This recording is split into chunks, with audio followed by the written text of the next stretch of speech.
ચલો ready start. Gujarat વિધાનસભા સંકુલમાં પ્રાકૃતિક કૃષિ પરિસંવાદ તેમજ પ્રાકૃતિક કૃષિ ઉત્પાદન પ્રદર્શનનું આયોજન કરાયું હતું. રાજ્યપાલ શ્રી સહિત મહાનુભાવોએ પ્રાકૃતિક કૃષિ ઉત્પાદનોના વિવિધ સ્ટોલની મુલાકાત લઈ પ્રગતિશીલ ખેડૂતો સાથે સંવાદ કરી તેમને પ્રોત્સાહિત કર્યા હતા.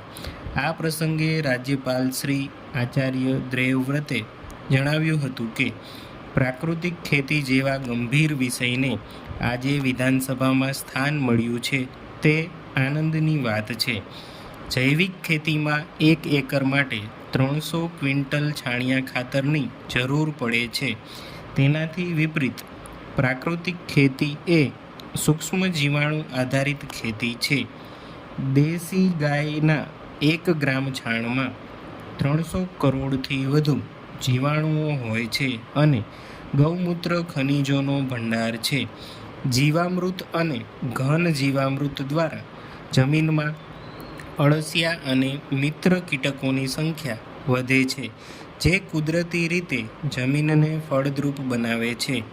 વડાપ્રધાન શ્રી નરેન્દ્રભાઈ મોદીના માર્ગદર્શનમાં રાજ્ય સરકારના પ્રયાસોથી ગુજરાતમાં અત્યારે 8 લાખથી વધુ ખેડૂતોએ પ્રાકૃતિક કૃષિ અપનાવી છે. તેમણે ધારાસભ્યોને આહવાન કર્યું કે દરેક સભ્ય પોતાના વિસ્તારના એક ગામને પ્રાકૃતિક ગામ અચૂક બનાવે. આ પ્રસંગે મુખ્યમંત્રી શ્રી ભૂપેન્દ્રભાઈ પટેલે પ્રાકૃતિક ખેતીને આજના અને આવનારા 2 સમયના અનિવાર્યતા ગણાવતા કહ્યું હતું કે પહેલું સુખ તે જાતે નર્યા. આ પરંપરાગત ઉક્તિ માટે પ્રાકૃતિક ખેતી જ તરણો પાય છે. આ સંદર્ભમાં વડાપ્રધાન શ્રી નરેન્દ્રભાઈ મોદીએ બેક ટુ બેઝિકનો મંત્ર આપ્યો છે. તેની ભૂમિકા મુખ્યમંત્રીશ્રીએ આપી હતી. તેમણે ઉમેર્યું કે બેક ટુ બેઝિક દ્વારા માત્ર પ્રાકૃતિક ખેતી જ નહીં, માનવ જીવનના સ્વાસ્થ્યને અસર કરતા બધા જ સ્ત્રોતના સર્વસંધાનનો માર્ગ વડાપ્રધાનશ્રીએ ચીંધ્યો છે.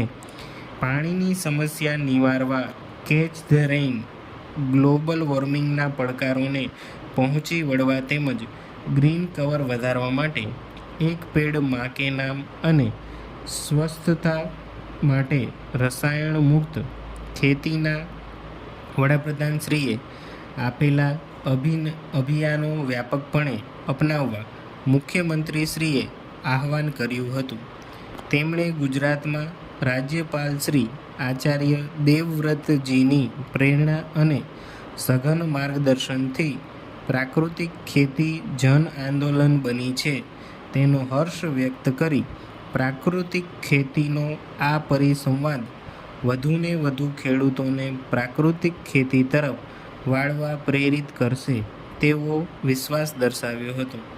કૃષિ મંત્રી શ્રી જીતુભાઈ વાઘાણીએ જણાવ્યું હતું કે પ્રાકૃતિક કૃષિના ઋષિ અને ગુજરાત રાજ્યપાલ શ્રી આચાર્ય દેવવ્રતજીએ આ પરિસંવાદના માધ્યમથી સૌને ખૂબ સરળ ભાષામાં પ્રાકૃતિક કૃષિનું માર્ગદર્શન પૂરું પાડ્યું છે. આ તકે ગુજરાત વિધાનસભાના અધ્યક્ષ શ્રી શંકરભાઈ ચૌધરી, વિધાનસભાના ઉપાધ્યક્ષ શ્રી પૂર્ણેશભાઈ મોદી, વૈધાનિક અને સંસદીય બાબતોના મંત્રી શ્રી ઋષિકેશ પટેલ સહિત મંત્રીમંડળના સભ્યો, સાંસદ સભ્યશ્રીઓ તેમજ પ્રાકૃતિક ખેતી કરતા ખેડૂતો ઉપસ્થિત રહ્યા હતા. સ્ટોપ.